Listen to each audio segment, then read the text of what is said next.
जो विस्तार से जानने के लिए उनके अरुण टूरिस्ट के सहयोग से और प्रभाग 2 का तो एक कार्य नहीं है ऐसे अगला आज की जो इस प्रथम कार्यशाला का आयोजन किया जा रहा है, मैं समझती हूँ कि शोध पिछले कुछ सालों में बहुत कुछ परिष्कृत हुआ है। जिस रूप में आना चाहिए उस रूप में आ रहा है, लेकिन क्रियात्मक शोध जैसा कि अभी बता रहे थे वो छोटे शोध है जिसमें कि डेटा भी छोटा है, लेकिन आपकी जिले की आवश्यकता या वहाँ की समस्या को लेकर के तो वो एक महत्वपूर्ण कार्य निकला है। केवल डेटा का एनालिसिस ठीक नहीं हुआ है या जहाँ से डेटा कलेक्ट हुआ है वही ठीक नहीं था, इस कारण से समाधान की तरफ से नहीं आ पाया और समस्या का समाधान नहीं हो पाया।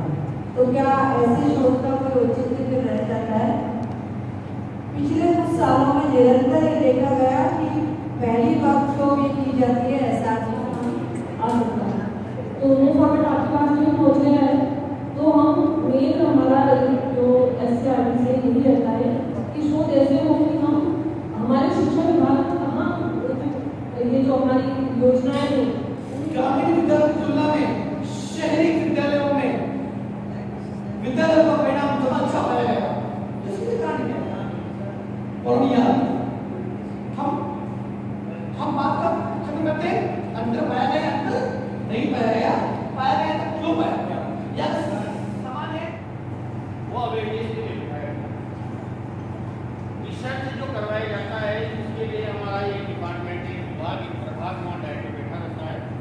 वो प्रभाग शिक्षकों को बुलाकर जो हमारे स्टेट लेवल की मंशा होती है, डिस्ट्रिक्ट लेवल की मंशा होती है और प्रभाग की मंशा होती है, उन तीनों मंशाओं के आधार पर रिसर्च करवाया जाता है और हमारा IMI डिपार्टमेंट वो काम करता है। और उसके लिए एक फोरम बना हुआ है,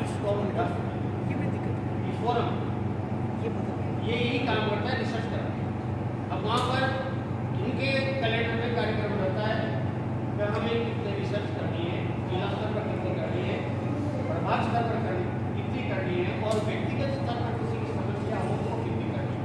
ये टारगेट लक्ष्य तो निर्धारित करके चल रही है, क्योंकि बिना लक्ष्य के प्रशासनिक व्यवस्था में या शैक्षणिक व्यवस्था में जो शोधकर्ताओं का द्वारा नया परिपथ जो कमी महसूस की गई है, उस महसूस की गई कमी का निदान किया जाता है इस प्रकार से वैज्ञानिक तरीके से।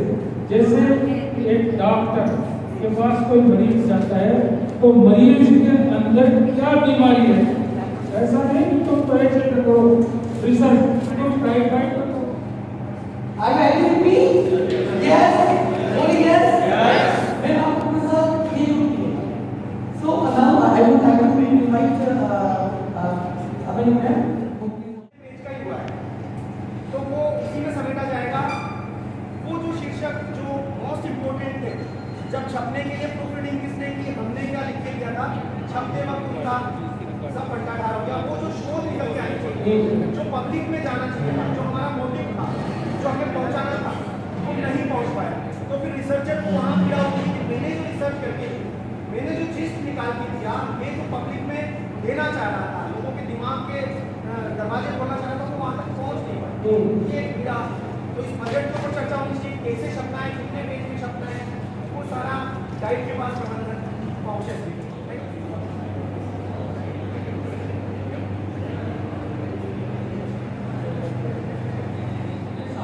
परंपरागत तरीके से पढ़ा रहे हैं उसमें बच्चों के शैक्षणिक स्तर में इस तरह का प्रभाव दिखता है, परंतु कुछ नए तौर तरीके जब हमने अपनाए और बच्चों के साथ में इस तरह के अप्रोच यूज की शिक्षा के दौरान, तो उसके बच्चों के सीखने के स्तर में इस तरह का इजाफा देखने को मिला है, या उनके मौखिक भाषा विकास में चीजें देखने को मिली है, या उनके पढ़ने लिखने में ये चीजें देखने को मिली है।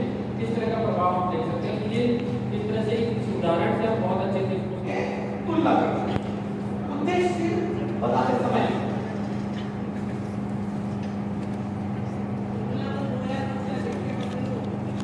ओके, तुलना कब करेंगे हम?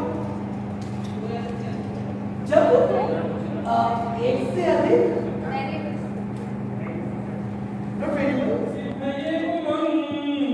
कि जवान या बसाएंगे दिलों में है उमंग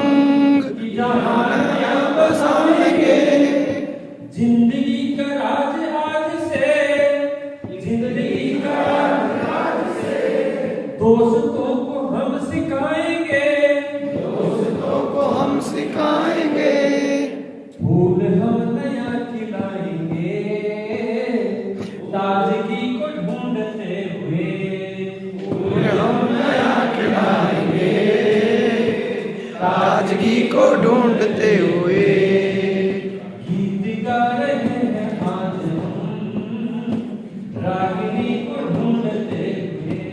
एक बंदा है छोटा, आप भाई 30 से बात करो या 300 से बात करो, फाइटिंग्स वही है कि चैलेंज है। आप 30 लोगों से बात कर लो, आप 300 से बात कर लो, मैं आपकी मोटी फाइटिंग्स आपकी वही है। तो एक तरह से मैटर कि आपने कितना डेटा को मैनिपुलेट किया या कैसे किया गया, आपकी जो मंशा है, जो मूल भावना है, जो दिल है आपका, है ना, बस वो साफ होना चाहिए। बाकी चीज़ कोई बात नहीं है। और मेरी बात हो रही है,